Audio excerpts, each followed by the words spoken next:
नमस्कार मित्रांनो. Stock market in Marathi या YouTube चॅनलवर आपल्या सर्वांचे पुन्हा एकदा मी सहर्ष स्वागत करतो. आज पुन्हा आपल्यासाठी एक मी शॉर्ट टर्म बेट घेऊन आलो. ज्या आय-टी क्षेत्रातील एक मिड कॅप कंपनी आहे, जिचं नाव आहे बिर्लासॉफ्ट लिमिटेड. बिर्लासॉफ्ट लिमिटेडचा तुम्ही चार्ट पाहू शकता. हा वीकली चार्ट आहे. या स्टॉकवर तुम्ही बघू शकता, की जानेवारी-फेब्रुवारीमध्ये हा स्टॉक 105 ही पातळी गाठून कोरोनाच्या क्रॅशमध्ये ₹45 पर्यंत खाली आला होता.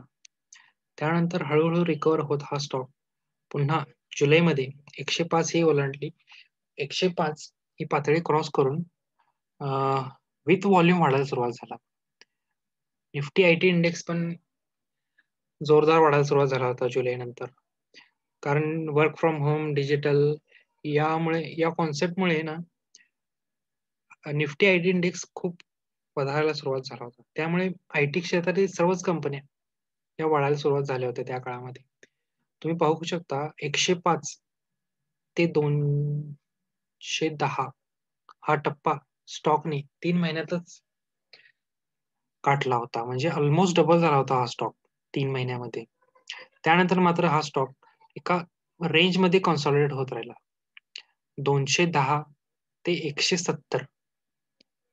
170 या रेंजमध्ये तो ऑक्टोबर, नोव्हेंबर आणि सध्या डिसेंबरमध्ये कन्सॉलिडेट होत होता आणि आजच या स्टॉकने 210 पातळी ओलांडून क्लोजिंग ₹232 दिलेली आहे आणि व्हॉल्यूम पण आज खूप चांगला होता स्टॉकमध्ये. त्यामुळे जर हा स्टॉक तुम्हाला पुन्हा 210 किंवा 220 या रेंजमध्ये किंवा उद्या 2-3 दिवसामध्ये पाहायला मिळाला, तर तुम्ही जरूर बाय करू शकता. कारण पूर्वी जो ₹210 हा एक रेझिस्टन्स होता, तो आता एक स्ट्राँग सपोर्ट बनू शकतो या स्टॉकसाठी. त्यामुळे तुम्ही जर हा स्टॉक 210-220 या रेंजमध्ये बाय केला, तर तुम्हाला शॉर्ट टर्ममध्ये हा स्टॉक एक 310 ही पातळी दाखवू शकतो. इथे वर पाहू शकता तुम्ही 310. कारण हा आता 232 पर्यंत गेलेला आहे स्टॉक. जर ही पण पातळी त्याने क्रॉस केली, तर आरामात हा तो स्टॉक 310 पर्यंत जाऊ शकतो. आणि या स्टॉकसाठी तुम्हाला स्टॉप लॉस ठेवायचा असेल, तर 170. 170 हा स्टॉप लॉस ठेवून ट्रेड तुम्ही घेऊ शकता. धन्यवाद मित्रांनो.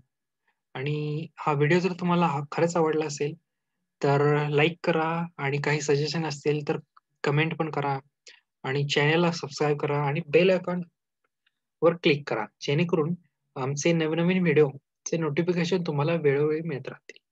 Thank you.